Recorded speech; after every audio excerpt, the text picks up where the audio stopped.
যখন কাছের থেকে বিমুখ হয়ে যায় তো কাছের থেকে আইসা ডাকে, আমা কুনতা মা আম্মাহিনা, তোর কি একটুও মনে পড়ে না তুই একটা পানির ফোঁটা ছিলি? ফামান জাআলাকা তামা, তোকে রক্ত কে করলো? ওমান জাআলাকা মুদগা, রক্তপিণ্ডতে রূপান্তরিত কে করলো? ওমান জাআলাকা ইযামা, তোর কঙ্কালটা কে তৈরি করলো? ওমান কাসা আলাইহি লাহমা, এর উপরে এত সুন্দরভাবে নিখুঁতভাবে গোশতের আবরণ কে চড়াইলো? আজকে নারী পুরুষ দেখা গলায় ওড়না পেঁচাইতে চায়, পুরুষ নারী দেখা বিষের বোতল ডক ডক ডক ডক করে ভিতরে নিতে চায়। আল্লাহ বলে এরকম সুন্দর করে কে চড়াইলো চামড়া আর গোশতের আবরণ? আমা কুনতা সাগীরা, তুই কি ছোট ছিলি না? ফামান কাব্বারাক, তোকে বড় কে করলো? আমা কুনতা দাঈফা, তুই কি দুর্বল ছিলি না? তোকে শক্তিশালী সুঠামত কে দিল? আমা কুনতা জাহিলা, তুই কি অজ্ঞ ছিলি না? তোকে এডুকেটেড কে বানাইলো? আমা কুনতা মিসকিনা, তুই কি নিশ্চয় মার পেটের থেকে আসিস না? ফামান আগনাকা, তোকে স্বয়ং সম্পূর্ণ কে করলো? একটুও মনে পড়ে না? একটুও ভাবিস না? আজকে আমাদেরকে দেখলে মনে হয় আমরা ভাবি না, মনে হয় এতটুকুই মার পেটের থেকে আসছে। কে সাজাইছে আমাদেরকে? হ্যাঁ, হায় হায়, আজকে তো আল্লাহ বলতে চায় না, আল্লাহর নামও আমরা উচ্চারণ করতে চাই না, ঠিক না? হ্যাঁ, অথচ আল্লাহ বললে 40 নেকি পাওয়া যায়, 40 নেকি। শুধু এটা না, নেকির মাসলা না। আমার সাথে চলেন, আমি ডাক্তার দেখায় দিব আপনাকে। আমি চিনি আমেরিকান এক ডাক্তার, যার থিওরি, তার ক্লিপ আছে আমার কাছে বয়ানের, যে মুসলমান জানে না আল্লাহ আল্লাহ করলে কি হয়। আল্লাহ লিখতে গেলে হার্ডের মতো, আল্লাহ লেখাটা হার্ডের মতো হয়, হার্ডের মতো।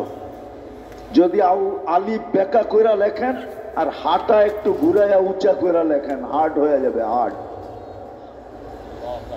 মুসলমান জানে না আল্লাহ আল্লাহ বললে হার্ডের কোনোদিন প্রবলেম হবে না, এটা ধাক্কা লাগে যায় হার্ডে। আল্লাহ আল্লাহ আল্লাহ, মুসলমান জানে না এটা। চলেন আমি দেখায় দিব না, ওই ডাক্তারকে দেখায় দিব, চলেন আমার সাথে আমেরিকাতে। এটা ভাইবেন না যে আমরা শুধু ঢাকা শহরেই ঘুরি, না না, আল্লাহর মেহেরবানি, আল্লাহ বহুত দুনিয়া দেখায়। মুসলমান আল্লাহ বলতে চায় না, রাগ হয়ে যাবেন। ডাক্তারের কাছে সিরিয়াল দিতে ভালোবাসে, সত্য তো। জটিল রোগ হইলে পায়ে ধরতে ভালোবাসে, লম্বা লম্বা ভিজিট দিতে ভালোবাসে, এয়ার অ্যাম্বুলেন্স ডাকাইতে ভালোবাসে, কিন্তু কোরআন নিয়ে একদিনও বুকে চাইপা এই কথা বলতে ভালোবাসে না যে মালিক কোরআনে তো শেফা রাখা আছে, কোরআন শেফা দিয়ে কি করবে? শেফা তো আমার দরকার, তোর কোরআনের শেফা আমার ভিতরে দিয়া দে। আমি কোরআন কিন্তু মহব্বতে বুকে চাইপা ধরলাম, এরকম একজনও একদিন ধরে নাই। ধরছেন? কোরআনে শেফা নাই? হ্যাঁ, ওলামাদেরকে জিজ্ঞেস করেন, 6 জায়গায় লেখা আছে কোরআনে শেফা। অনুনাজ্জিলু মিনাল কুরআনি মা হুয়া শিফা। বুকে চাইপা ধরা মালিক ধরলাম, কিন্তু শেফা না দিলে আমি কোরআন ছাড়বো না। তোর কোরআন শেফা দিয়ে কি করবে?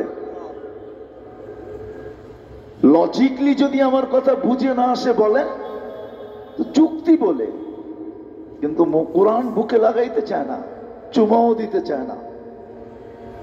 আমি তো একটু আগেই বলে আসছিলাম এশারের পরে যে হায় হায় এই মানুষকে আল্লাহ কত ভালোবাসে। এই মজমায় বেশিরভাগ লোক কোরআন পড়তে জানে না, ঠিক না? সত্য তো। রাগ হয়ে গেলেন? দিলে তো একটা আকাঙ্ক্ষা যে কোরআন পড়তে পারি না, কোরআন খতমের সওয়াবও পাবো না কোনোদিন। তো আল্লাহ কতটুকু ভালোবাসে। আল্লাহ বলে তোর আকাঙ্ক্ষা আমি পুরা করব, তোর আকাঙ্ক্ষাকে আকাঙ্ক্ষা রাখবো না, তোর অনুসূচনাকে অনুসূচনা রাখবো না, এটাকে আমি দূর করব। তো সূরা ইখলাস দিছেন, তুই 3 বার পড়িস, 1 খতম কোরআনের সওয়াব তোর মিলা যাবে। আমার মনে হয় এই মানুষগুলোর দিলের দিকে চায় আল্লাহ সূরা ইখলাস দিছেন, নাইলে কোনোদিন দিতেন না। এত বড় সওয়াব দিতেন না যে একবার পড়বে 10 পারা, একবার দুইবার পড়বে 20 পারা, তিনবার পড়বে 30 পারা, যাতে এই লোকগুলোর দিলের আকাঙ্ক্ষা না থেকে যায় যে জীবন পার হয়ে গেল, একটা কোরআনের খতম তো আমার নাই, সওয়াব নাই। আল্লাহ বলে 3 বার পড়। ডেলি যদি 300 বার পড়স তাহলে 100 কোরআন খতমের সওয়াব ডেলি তোর আমল নামায় লাগতে থাকবে। ওয়ালাকাদ কাররামনা বনি আদম, মানুষ তোমাকে আমি শ্রেষ্ঠত্ব দিছি। শুধু একদিকে না, মানুষ সর্বদিকে সৃষ্টির সেরা। এরকম একটা দিক নাই যে দিকে মানুষ সৃষ্টির সেরা না। মানুষ সর্বদিকে সৃষ্টির সেরা। কোন দিকটা নিবেন যেই দিকে মানুষ সৃষ্টির সেরা না? বিবেকের দিক দিয়া যদি নেন তো মানুষের মতো বিবেক আল্লাহ কাউকে দেন নাই। বুদ্ধির দিকে যদি দেখেন তো মানুষের মতো বুদ্ধি আল্লাহ কাউকে দেন নাই।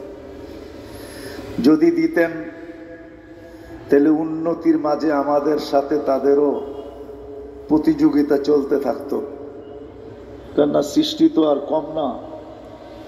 উন্নতির দিকে মানুষের সাথে কেউ প্রতিযোগিতা করতে এই পর্যন্ত কোনো প্রাণী আসে নাই, আর কোনোদিন আসবে কিনা এটাও জানা নাই। তো বুদ্ধির দিক দিয়েও মানুষ সেরা, বিবেকের দিক দিয়েও মানুষ সেরা, বিদ্যার দিক দিয়েও মানুষ সেরা, গঠনগত দিক দিয়েও মানুষ সৃষ্টির সেরা। মানুষের মতো গঠন আল্লাহ কাউকে দেন নাই।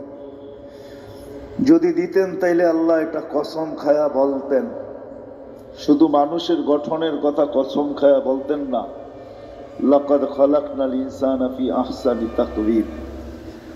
মানুষ গঠনের দিক দিয়েও সবচেয়ে সুন্দর। যদি রূপের দিক দিয়ে বলেন তাহলে মানুষ রূপের দিক দিয়েও সবচেয়ে সুন্দর।